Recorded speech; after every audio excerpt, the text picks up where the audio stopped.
बचे खुचे श्रोताओं को बहुत बहुत नमन करता हूँ। देखो इनकी गलती नहीं है साहब, मेरी किस्मत ही खराब है, क्या करूँ। मैं संचालक महोदय से कह रहा था यार हाँ उठी 8 में मुझे क्यों उठवा रहा है, लेकिन भैया मेरी किस्मत खराब है। लेकिन मैं साहब देखो ग्वालियर का रहने वाला हूँ, और ग्वालियर के लोग चंबल के डकैत होते हैं, वो तो थोड़े बहुत लोगों से भी काम चला है। हाँ अच्छा, डकैत भीड़ से डरते हैं, भीड़ में कूटने के चांस रहते हैं, जितने कम उन्हें कूटो। तो मैं मन में प्रसन्न नहीं हो रहा था कि अपने काम के श्रोता अभी बचे हैं, मैं सही बता रहा हूँ भाई साहब। हाँ ताली वाली बजाओ, आप बहुत ताकत श्रोता हो, मेरा काम चल जाएगा। हाँ और मैं तो बगल में बैठे सुल्तान जी कह रहे थे, बोले यार लोग उठ के जा रहे हैं क्या करोगे। मैंने कहा डरने की बिल्कुल चिंता नहीं है, ये सब भी चले जाएं तो अपन को डरने की कोई चिंता नहीं है। हाँ क्यों, बोले क्या करोगे। मैंने कहा अपन गंगा मैया को सुनाएंगे कविताएं, ये आपकी कविताएं ये कहीं नहीं जा सकती साहब, ये अविरल है, युग युगांतर से बहती आ रही है, इससे अच्छा श्रोता हमें कहाँ मिलेगा। तब मैं कहना चाहता हूँ साहब बहुत अच्छा। अच्छा बार बार मुझे हास्य कवि कहा जा रहा है कूट कूट के, मैंने कहा था भैया हास्य कवि नहीं, मैं तो कवि भी नहीं हूँ डॉक्टर साहब। इनका क्रम बहुत अच्छा है, मैं अपना परिचय दे दूं, इन्हें परिचय नहीं दिया। आपने डॉक्टर को पढ़वाया, डॉक्टर के बाद फिर एमआर को बुलाया। मेरा बेसिक काम एमआर का है। हाँ क्रम बहुत अच्छा चल रहा है। अरे नहीं ऐसी बात नहीं डॉक्टर साहब, सच बता रहा हूँ, मैं कभी कहा ही नहीं, मुझे कूट कूट के कभी बनाया गया। हाँ बीबी से कूट मैं सही कह रहा हूँ, और सबसे कम समय लूंगा, आप बिल्कुल परेशान ना हो। मैं केवल 3 मिनट से ज्यादा मैंने लिखा ही नहीं है, ये मैंने बहुत लिखा है। हाँ मैं नहीं लिख पढ़ा, मैं तो सच बता रहा हूँ साहब, 4 पंक्ति अपनी पीड़ा की पढ़ रहा हूँ। मैंने बताया मैं एमआर हूँ, और एमआर भी डॉक्टर साहब कैसे बना। हाँ वैसे एक बात और बता दूं, ये पूरा कवि सम्मेलन आज मुझसे ही चल रहा है। सिद्ध करूंगा कैसे। आप अगर मंच को ध्यान करें, उस कोने पे बैठे थे रवि वर्मा जी, इस कोने पे रविंद्र रवि, बीच में रविंद्रपुरी, सामने रवि बहादुर, पीछे एक और रवि। मैंने कहा यार आज तो अपने ही काम चल रहा है, रविमय कार्यक्रम है। और तो और हद तो तब हो गई, बोले आयोजक अब्दुल बहादुर के अनिल भास्कर, भास्कर का मतलब भी रवि होता है। कमाल हो रहा है भाई साहब, कार्यक्रम तो रवि ही चला रहा है, ताकि कोई बात नहीं, अपन नहीं भी पढ़ेंगे तो काम चल जाएगा, अपने तो पढ़ रहे हैं इतनी देर से। हाँ डॉक्टर साहब मुझे कूट के कवि बनाया गया। 4 पंक्तियां सुनो कैसे बना। जब मैंने ग्रेजुएशन करी, मध्यम वर्गीय परिवार में आप जानते हो ग्रेजुएशन करके प्रेशर होता है कि अब नौकरी कर, तो व्यवस्था कुछ होती नहीं। तब 4 पंक्ति निकली इस रविंद्र रवि के कि जीने की उमंग लिए, सपनों को संग लिए, खेले कूदे पढ़े लिखे होशियार हो गए। जीने की उमंग लिए, सपनों को संग लिए, खेले कूदे पढ़े लिखे होशियार हो गए। बड़े बड़े ख्वाब देखे, हंसते गुलाब देखे, सैकड़ों सपने दिल पे सवार हो गए, सैकड़ों सपने दिल पे सवार हो गए। और देखा जब युवाओं को, देखा जब युवाओं को, पीड़ा सुनो, कि देखा जब युवाओं को बेकारी से जूझते, तो स्वप्न दिल वाले सभी तार तार हो गए। तो सरकारी काम की तलाश में चले थे हम, कुछ ना मिला तो फिर एमआर हो गए। ये पीड़ा है। मैं तो अपने ऊपर ही लिखता हूँ, फालतू बात करता नहीं हूँ। हाँ अब जी हमें चिल्ला जाता भाई साहब जोर जोर से, बैठ कर। अब मैं भाई साहब इतनी जोर से चिल्लाऊं, भगवान कसम भेड़े बाहर आ जाए। हाँ अच्छा वीर रस के साथ समस्या ये होती है, भगवान कसम मैंने देखा है, वो इतनी जोर से चिल्लाता है कि सामने वाला आगे तो डर के मारे ताली बजा देते हैं, कहीं कूदे ही ना पड़े हमारे ऊपर, बजाओ ताली। ये समस्या होती है साहब। डॉक्टर साहब सच बता रहा हूँ। अच्छा डॉक्टर साहब ने मुझे याद आ रहा है, ग्वालियर से आया हूँ, एमआर हूँ, आपको तो मालूम है पूरी दुनिया में 1 जुलाई को डॉक्टर डे मनाया जाता है, होता है। तो मेरा थोड़ा नाम है भाई, कभी है पढ़ा लिखा, तो doctor association, Indian medical IMA ने मुझे बुलाया, वो रवि जी डॉक्टर एसोसिएशन का प्रोग्राम है 1 जुलाई को, तुम पढ़े लिखे आदमी हो, पब्लिक बहुत आई, थोड़ा संबोधित कर देना। कर देंगे, करना क्या है, बोले हमारी तारीफ कर देना बस, और क्या है डॉक्टरों की भीड़ के सामने। मैंने कहा कर देंगे, हमें क्या दिक्कत है। मैंने साहब वाकई तारीफ करी, भगवान की कसम। मैंने यहीं से अपनी बात शुरू करी।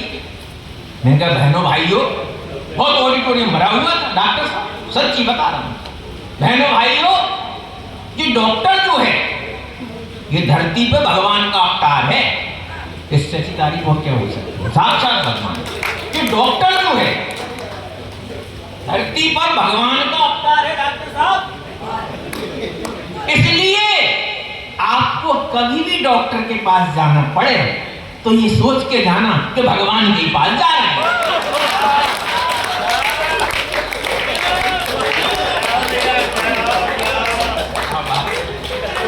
मैंने बात बिल्कुल सही की भाई साहब, बचपन से यही सिखाया कि हमको बच्चे थे भगवान डॉक्टर भगवान डॉक्टर साहब। सही बात मैंने कह दी माइक से, डायरेक्ट है तो जय हो भगवान की, आगे वो डायरेक्ट। भाई साहब ये बात, जैसे आप लोग खुश हो गए ऐसे ही ऑडिटोरियम में खूब ताली बजी। मैंने कहा डॉक्टर जो भगवान का अवतार है, खूब तालियां बजी, झलक में खूब तालियां बजाई। बाद में डॉक्टर ने मुझे बजाया कि हमारे बारे में ऐसा बोलता है, हमने तुझे बुलाया। अरे मैंने कहा डॉक्टर साहब मैंने क्या गलत बोला, वरना आपको पता नहीं है आपके बारे में लोग क्या बोलते हैं। बोले क्या बोलते हैं? अरे मैंने कहा डॉक्टर साहब आपके बारे में लोग कहते हैं कि भगवान ही अगर किसी से नाराज हो जाए तो वो डॉक्टर के पास भेजता है, और डॉक्टर अगर नाराज हो जाए सीधा भेजता है। भाई ये कमाल है साहब, कि मैंने अपनी जिंदगी के अनुभव में तब मैंने ये बात कही। 4 पंक्ति सुनिएगा साहब, आज गंगा मैया का तट है। मैं एक चीज और बता दूं भाई साहब, कमाल की बात कर रहा हूँ, सच्ची घटना कह रहा हूँ। मैंने अपनी जिंदगी में कविता जो लिखी थी, जो शुरुआत की, वो गंगा मैया के तट पर ही की। सच बता रहा हूँ, ये मेरा परम सौभाग्य है। और मैंने अपनी जिंदगी की पहली कविता बनारस के घाट पे लिखी। वो 4 पंक्तियां मैंने कौन सी लिखी थी, मंच की अध्यक्षता कर रहे हैं जहीर साहब। अच्छा मैं बताना भूल गया, जहीर का मतलब भी रवि होता है। ये कमाल की बात है, जहीर माने प्रकाश। क्यों साहब सही कह रहा हूँ? हाँ, तो मैंने साहब बनारस के घाट पर 4 पंक्तियां, मेरी पहली पंक्तियां जो मेरी कलम से लिखी, माँ गंगा मैया ने दी। ये मेरी माँ है, सरस्वती माँ तो है, ये भी मेरी माँ है, मुझे कविता दी है। वो 4 पंक्तियां सुनिए जो मैंने लिखी। मैंने 10 से देखा साहब, आज यहाँ जहीर साहब हैं, वहां पर उस्ताद भारत रत्न बिस्मिल्लाह खां साहब को मैंने नमाज पढ़ते देखा बनारस के घाट पर। मेरे नन्हे मन में 4 पंक्तियां लिखी साहब, सुनिएगा आनंद आएगा। सुनिएगा क्या है हमारा देश, सुने जहीर साहब, आपको नस्ल करता हूं, सुनिए कि यहाँ पर घाट गंगा के अदा की बात करते हैं, यहाँ पर घाट गंगा के अदा की बात करते हैं, बड़े सम्मान से मंदिर कुरान की बात करते हैं, बड़े सम्मान से मंदिर कुरान की बात करते हैं। किया जब जिक्र दुनिया ने मोहब्बत के तरानों का, जहां के लोग तब हिंदुस्तान की बात करते हैं, लोग तब हिंदुस्तान की बात करते हैं। ये हमारी गंगो जमनी तहजीब का नजारा मैंने गंगा के घाट पर देखा साहब। तब 4 पंक्ति। अच्छा मैं लंबी कविताएं बिल्कुल नहीं सुनाऊंगा, पीछे से लोग घबरा रहे हैं कि जी और ना चले जाएं। अरे जो कविता नहीं पढ़ पाता भाई साहब, उसको बड़ा टेंशन होता है कि जे निकल लिए तो हम क्या करेंगे। इसलिए दो अब नहीं जाएगा तो ताला वाला लगा दिया किया। अब आपने निश्चिंत कर दिया, इनकी सांसें बढ़ा दी, या कोई नहीं जाए, उम्र बढ़ गई। हाँ हाँ, मैं भगवान कसम डॉक्टर साहब लंबी कविताएं कभी नहीं सुनाता। और डॉक्टर मुझसे बड़ा डरा हूँ, ये मालूम मेरा तो काम रात दिन उनसे। एक बार सुनाई था। हाँ हाँ अरे वो था डॉक्टर साहब, आपको पता होगा मेरा क्या है, पैर फिसल गया एक बार, मोटरसाइकिल से लगा, सच्ची घटना है, ग्वालियर की घटना है, पुल पे मोटरसाइकिल से गिर गया, चोट आई, तो वो फ्रैक्चर आया, तो मुझे पहली बार ऑपरेशन थिएटर में जाना पड़ा, सच्ची घटना बता रहा हूँ। तो डॉक्टर मुझे ले गए, डेरा राजा मेडिकल कॉलेज है, बड़ा फेमस मान ला, एक यंग डॉक्टर आया, बोले माइनर ऑपरेशन आपका करना पड़ेगा। मैं डर गया, ऑपरेशन के नाम से हर आदमी डरता है, मैं भी डर गया। भाई साहब डॉक्टर साहब आए, मैं घबराया हुआ था। डॉक्टर साहब ने पूछा क्या बात है, तुम काफी घबराए हुए? अरे मैंने कहा डॉक्टर साहब मेरा पहला ऑपरेशन है। अरे बोले मुझे देखो, मैं तो नहीं घबरा रहा, मेरा भी तो पहले ही ऑपरेशन है। मार के ही छोड़ेगा भाई साहब। डॉक्टर साहब इतनी बात ही चल रही थी, अनिल जी इतनी देर में बड़ी सुंदर सी नर्स आई, उसके हाथ में फूलों का ये हार था, लेके मैंने कहा चिका वाला है, बड़ी सुंदर नर्स आई। तो मैंने डॉक्टर साहब से पूछा, डॉक्टर साहब जी नर्स और जी माला जी क्या है? बोले मैंने अभी आपको बताया ना, आज मेरा पहला ऑपरेशन। तो मैंने कहा माला, बोले अगर ये ऑपरेशन सफल हो गया तो ये हार मेरे गले में डलेगा, वरना तुम्हें पड़ेगा, कहीं ना कहीं तो पड़ेगा ही।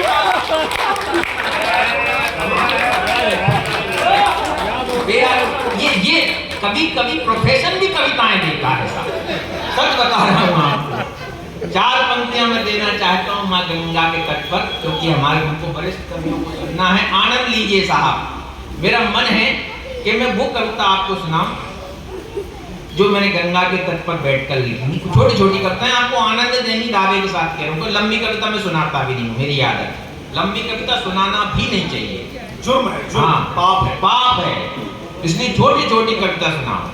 तब मैं कहना चाहता हूँ, सुनिएगा, स्वागत है। हाँ लंबी क्यों नहीं सुनाना चाहिए, एक छंद सुन लो उस पे भी, मेरे घटना मुझसे हुई है, सुना कि लंबी लंबी कविताएं इनको सुनाओगे तो फिर तुमसे ये सभी श्रोता उठ जाएंगे। लंबी लंबी कविताएं इनको सुनाओगे तो फिर तुमसे ये सभी श्रोता उठ जाएंगे। भाषा को विनम्र करो, वाणी को नरम करो, ऐसे चिल्लाओगे तो कान फूट जाएंगे, ऐसे चिल्लाओगे तो कान फूट जाएंगे। तंबू को उखाड़ो मत, झंडा वंडा गाड़ो मत बेटा, तंबू को उखाड़ो मत, झंडा वंडा गाड़ो मत, वरना इन श्रोताओं के दिल टूट जाएंगे, वरना इन श्रोताओं के दिल टूट जाएंगे। श्रोता हरिद्वार वाले यदि उग्र हो गए तो मंच पर आकर तुमको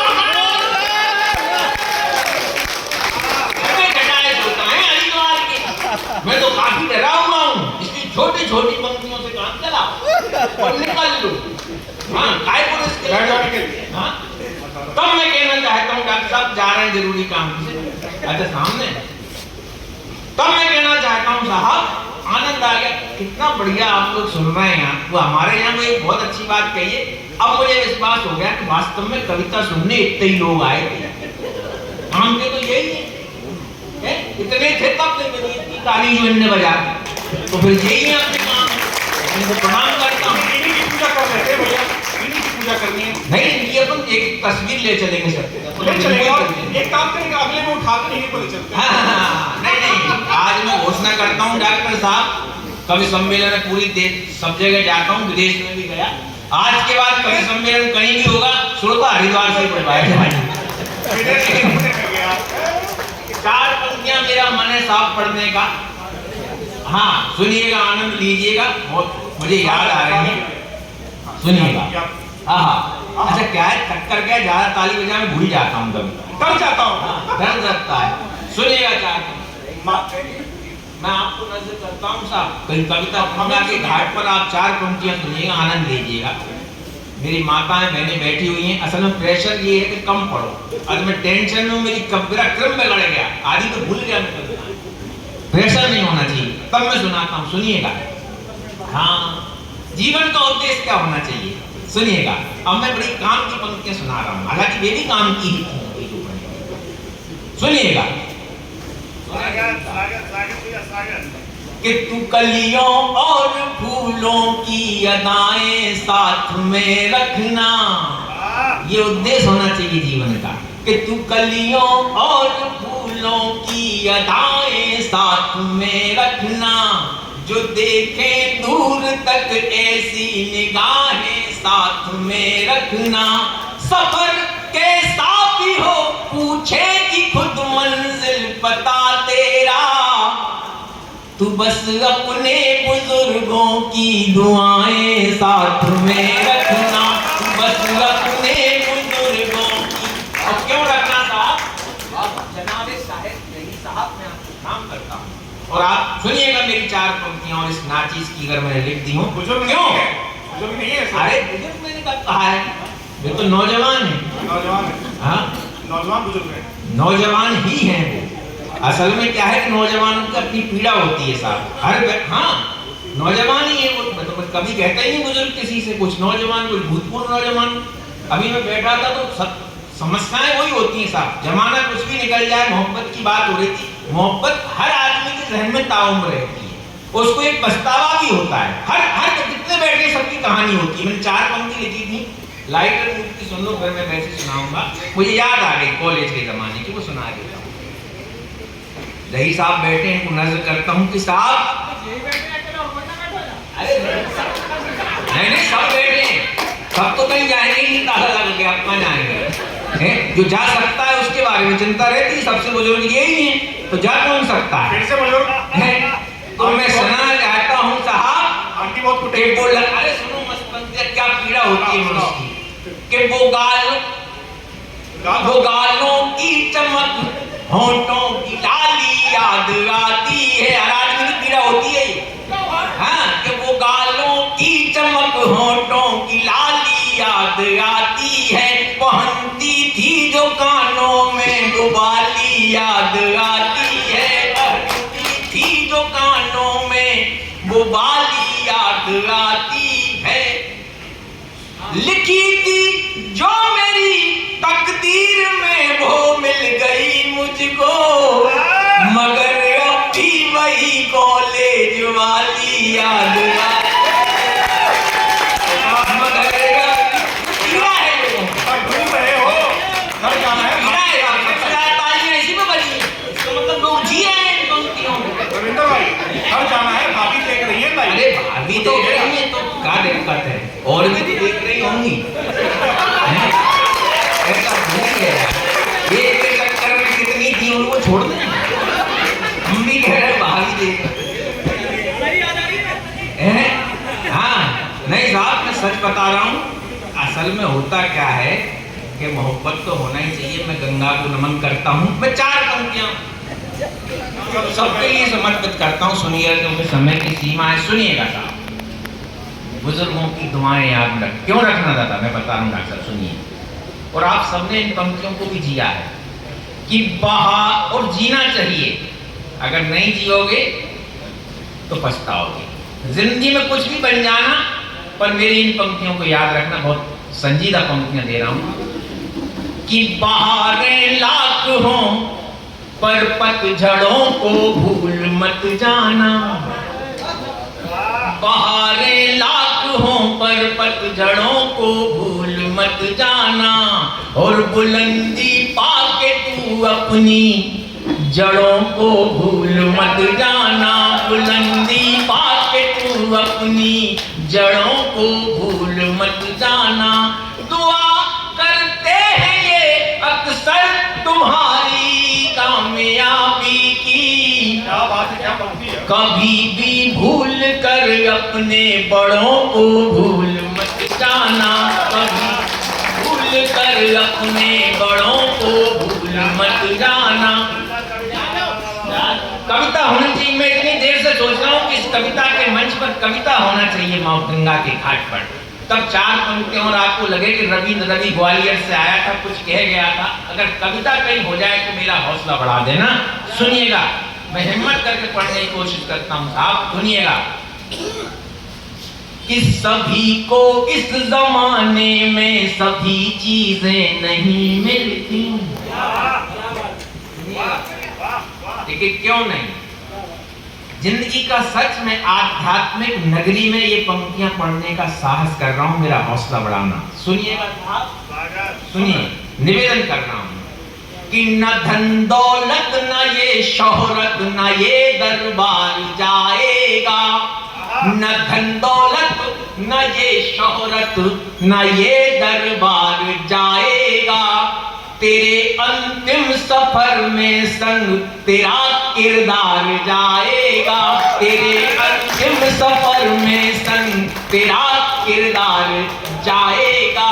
सियासी दाव पेचों से जहां को जीतने वाले, तू एक दिन उस अदालत में मुकदमा हार जाएगा, तू एक दिन उस अदालत में मुकदमा हार जाएगा।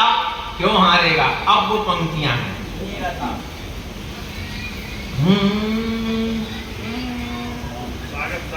सभी को इस जमाने में सभी चीजें नहीं मिलती। पूरी दुनिया में एक आदमी ढूंढना ना जिसको सब चीजें मिली हो, चाहे अंबानी हो चाहे बिल क्लिंटन हो, कितना ही बड़ा टाटा हो, सब चीजें नहीं मिलती। सभी को इस जमाने में सभी चीजें नहीं मिलती, और किसी बाजार में पैसे से तहजीबें नहीं मिलती, किसी बाजार में पैसे से तहजीबें नहीं मिलती। जहां की हर अदालत से बड़ी एक और अदालत है, जहां की हर अदालत से बड़ी एक और अदालत है। वहां बस फैसले होते हैं, तारीखें नहीं मिलती, वहां बस फैसले होते हैं, तारीखें नहीं मिलती, तारीखें नहीं मिलती। और अंतिम 4 पंक्तियों से विदाई चाहता हूं मित्रों। मैं भूल जाता हूं, मैं पढ़ता ही चला जाऊंगा तो 12 बज जाएंगे। मेरी 4 किताबें प्रकाशित हुई हैं, आपकी सूचना के लिए बता दूं। एक आ गई है, 3 प्रकाशन आ गई। तो कविता मैं पढ़ सकता हूं, लेकिन समय की अपनी सीमा है। मैं माँ गंगा के घाट पर खड़ा हूं, मर्यादा का ध्यान रखना मेरा नैतिक कर्तव्य है। तब अंतिम 4 पंक्तियां मैं आपको देना चाहता हूं, और ये निवेदन करता हूं कि मुझे आशीर्वाद देना, जो दे सकते हो आशीर्वाद चाहता हूं। अंतिम 4 पंक्तियां ये मैं जरूर पढ़ता हूं हर मंच से। ये तो आध्यात्मिक नगरी है, मेरी माँ सामने है, तब मैं साहस कर पा रहा हूं पंक्तियों का पढ़ने का। मेरा मानना है दोस्तों कि दुनिया में आप मंदिर जाना या मत जाना मैं नहीं जानता, लेकिन आप अपने माता पिता का सम्मान जरूर करना। क्यों? क्योंकि जिस घर में भी माता पिता जिंदा हैं, बुजुर्ग जिंदा हैं, उससे बड़ा तीर्थ दुनिया में है ही नहीं। तब मैं अपनी पूजा की 4 अंतिम पंक्तियां निवेदित करता हूं। मेरे सामने मेरे श्रोता बैठे हैं, ये 4 पंक्तियां और सुन लें। सुनिए, मंच का भी आशीर्वाद चाहता हूं। ये रविंद्र रवि की 4 पंक्तियां सुन लें। कि मेरे घर में बुजुर्गों के मधुर पद चाप जिंदा हैं, मेरे घर में बुजुर्गों के मधुर पद चाप जिंदा हैं। कहीं मानस कहीं गीता के पावन जाप जिंदा हैं, कहीं मानस कहीं गीता के पावन जाप जिंदा हैं। मैं जब घर से निकलता हूँ दुआएं साथ चलती हैं, मैं जब घर से निकलता हूँ दुआएं साथ चलती हैं। मुझे कुछ हो नहीं सकता, मेरे माँ बाप जिंदा हैं, मुझे कुछ हो नहीं सकता, मेरे माँ बाप जिंदा हैं, मेरे माँ